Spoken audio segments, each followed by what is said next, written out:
there is a specific time for every activity under heaven. A time to be born and a time to die. A time to plant and a time to put out what was planted. A time to kill and a time to heal.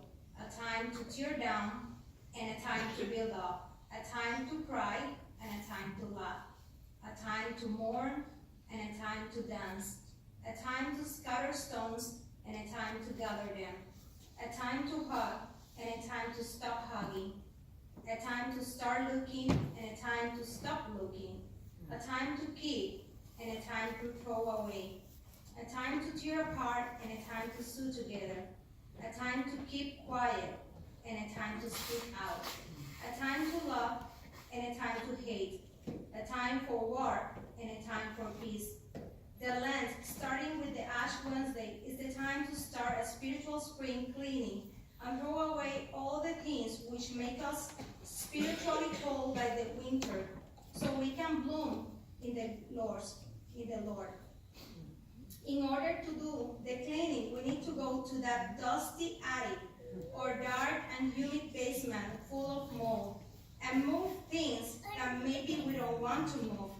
Organize with priorities. Throw away knowing that it's a heavy and messy task, something that no one in the house wants to do.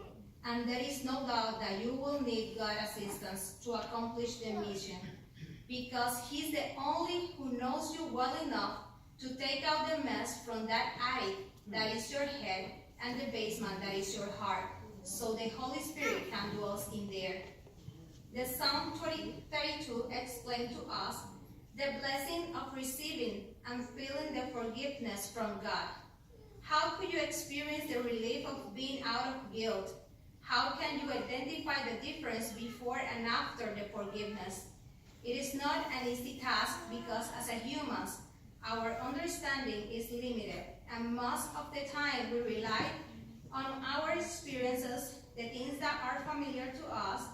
We live a life looking for sense and avoiding the unknown, and the thing is that God's forgiveness toward us is something that doesn't make sense, because we don't deserve it. Who from us is willing to give his only son to die for a bunch of ungrateful people? And David knew that he was unworthy to receive the blessing of forgiveness, even though God poured His grace and blessings over him and over us every day. David knew that in order to experience the relief of forgiveness, he needed to go to God. David knew that whoever lives under the shelter of the Most High will remain in the shadow of the Almighty.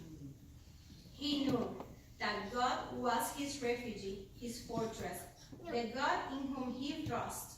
He was able to identify the difference in his heart before and after receiving forgiveness, because he knew that he had sinned and he felt deeply the guilt of his wrong actions. We are not different. We can feel the guilt when we have done wrong actions. And it is so easy to fail and fail over and over again.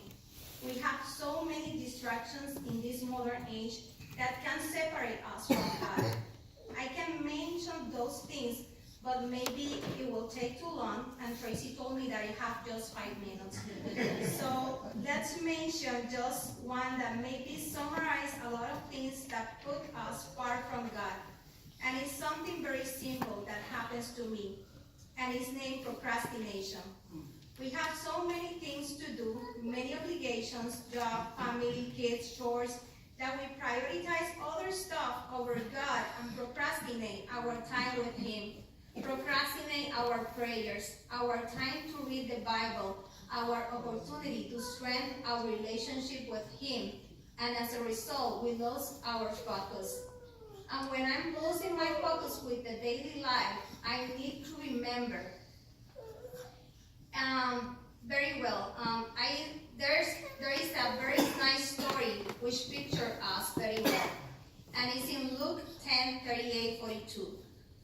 As they were traveling along, Jesus went into a village. A woman named Martha welcomed him into her home. She had a sister named Mary. Mary sat at the Lord's feet and listened to him talk.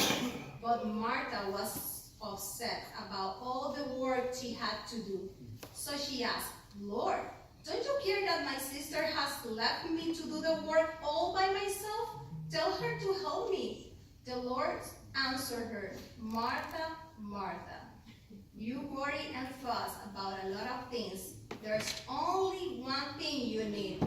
Mary has made the right choice, and that one thing will not be taken away from her. Mary has made the right choice, and that one thing will not be taken away from her. When we go back to the Lord's feet with a humble heart, acknowledging that we are sinners in need of forgiveness, we can experience the relief that David must feel when God forgave him and took away that burden. However, it's not easy to turn back to God. And we don't need to explain or give him reasons. He knows best. He knows that we don't have the ability of cleansing ourselves. He knows that we cannot choose the right path without guidance. He knows that even simple decisions like choosing between vegetables or bacon are hard. Well, for some are harder than others, right, Tracy? But the thing is that he knows our weaknesses. We are his children, and he knows that we need teaching, instructions, guidance, love. God will teach and guide the person who is sensitive to him